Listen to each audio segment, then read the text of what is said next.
ஏப்ரலில் என்டிஏ கூட்டணி ஆட்சி மலரும் என்று அமித்ஷா தெரிவித்திருக்கிறார். இது தொடர்பான கருத்துக்களை தெரிவிப்பதற்காக மூத்த பத்திரிகையாளர் திரு தராசு ஷாம் இணைந்திருக்கிறார். வணக்கம் சார்.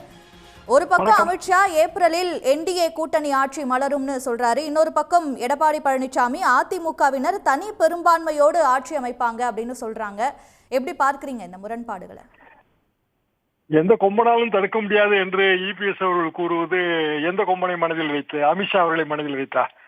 ஒரு முறை கூட அமித்ஷா அவர்கள் அந்த புதுக்கோட்டை கூட்டத்தில் எடப்பாடி பழனிசாமி அவர்கள் பெயரே உச்சரிக்கவில்லை. அதிமுக பாரதிய ஜனதா கூட்டணி மேலும் சில கட்சிகள் என்றுதான் சொன்னார். ஆக என்டிஏ கூட்டணி தமிழ்நாட்டு தேர்தலை பொறுத்தவரையில் இன்னும் முழுமையாக உருவானதாக தெரியவில்லை. அதே நேரத்தில் திமுக கூட்டணி பழைய கூட்டணி அப்படியே முழுமையாக தொடர்கிறது என்றுதான் நமக்கு புரிகிறது. இல்ல, அமித்ஷா அவர்கள் பேசியதற்கும் எடப்பாடி பழனிசாமி அவர்கள் பேசியதற்கும் நிறைய முரண்பாடுகள் இருக்கின்றன. எப்போதுமே அதிமுக அல்லது திமுக ரெண்டின் நிலைப்பாடு என்னவென்றால் தனிப்பெரும்பான்மையுடன் ஆட்சி, அப்படிதான் நிலைப்பாடு எடுக்க முடியும். தேர்தலுக்கு முன்பே ப்ரீபோல் அக்ரிமெண்டாக கூட்டணி ஆட்சி என்று சொல்ல முடியாது. ஏனென்றால் இரண்டு திராவிட கட்சிகளுமே 150, 160 இடங்களை நின்றாக வேண்டும். அப்படி நிற்கும் போது அவர்கள் இயல்பாக மெஜாரிட்டியுடன் கூடிய ஆட்சி. இதுதான் பீகார் தேர்தல் என்றால் பாரதிய ஜனதாவும் நிதிஷ்குமார் கட்சியும் ஆளுக்கு 101 இடங்கள், மெஜாரிட்டிக்கும் குறைவான இடங்களில் போட்டியிடுகிறார்கள். பிற கூட்டணிகளும் அப்படித்தான். இங்கு எப்போதுமே அப்படி கிடையாது. திமுகவும் சரி அதிமுகவும் சரி அதிகப்படியான இடங்களில் போட்டியிடும். பிற கட்சிகளுக்கு அவர்கள் பிரித்து கொடுப்பார்கள். பிற கூட்டணி கட்சிகளுக்கு இடப்பங்கீடு செய்வார்கள். இதை தாண்டி இங்கு வேறு வழியே கிடையாது. அப்படியான சூழ்நிலையில் எதை மனதில் வைத்துக் கொண்டு உள்துறை அமைச்சர் இவ்வாறு கூறுகிறார் என்று தெரியவில்லை.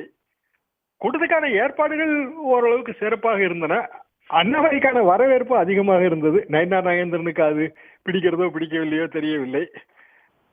தமிழிசை அவர்கள் பேசும்போது ஏன் HCL லேப்டாப் வாங்கவில்லை என்று கேட்டார்கள். வாங்கலாம், ஆனால் அவர்கள் HCL தயாரிக்க வேண்டும் அல்லவா? லேப்டாப் தயாரிப்பதை நிறுத்திய 10 வருடம் ஆகிவிட்டது. இப்படி பல புள்ளி விவரங்கள் அங்கு தப்புந்த வருமாகத்தான் இருந்தன. ஒட்டுமொத்தத்தில் திமுக ஆட்சி, முதலமைச்சர் மு க ஸ்டாலின், துணை முதலமைச்சர் உதயநிதி, இதை விமர்சனம் செய்வது அல்லது தாக்கி பேசுவது, இதை தாண்டி அந்த கூட்டத்தில் வேறு சிறப்பு இருந்ததாக எனக்கு தெரியவில்லை. எடப்பாடி பழனிசாமி அவர்கள் பேசுவதற்கு நேர் எதிர்பார்ப்புமாக இருந்தது.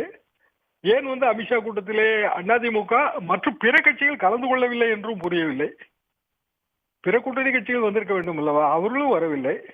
பயணத்தின் நிறைவு என்று வரும்போது எப்போதுமே கூட்டணி கட்சி தலைவர்களை அழைப்பார்கள். அது மரபு. அந்த மரபு கடைபிடிக்கப்படவில்லை. அமித்ஷா வருவதற்காக அல்லது அமித்ஷா கலந்து கொள்வதற்காக ஏற்பாடு செய்யப்பட்ட பாரதிய ஜனதாவின் கூட்டம், அப்படித்தான் நான் இதை புரிந்து கொண்டேன். என்டிஏ கூட்டம் என்று கூட என்னால் புரிந்து கொள்ள முடியவில்லை. ஏனென்றால் 2024 என்டிஏ கூட்டணியிலே இடம்பெற்ற கட்சிகள் அதிமுக தவிர அவை கூட எதுவுமே வரவில்லையே.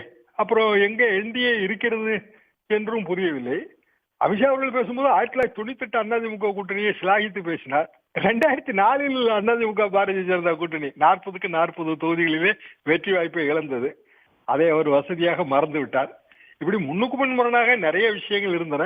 நாம் புரிந்து கொள்வது என்னவென்றால் ஏப்ரல் மாதம் முதல் வாரத்திலே தேர்தல் வருகிறது. அப்படி என்றால் வெஸ்ட் பெங்கால் தேர்தலின் 1வது அல்லது 2வது கட்டத்தோடு சேர்த்து தமிழ்நாட்டுக்கு தேர்தல். பிப்ரவரி மாதம் நோட்டிபிகேஷன் வருகிறது. இதை நம்மால் தெளிவாக புரிந்து கொள்ள முடிகிறது.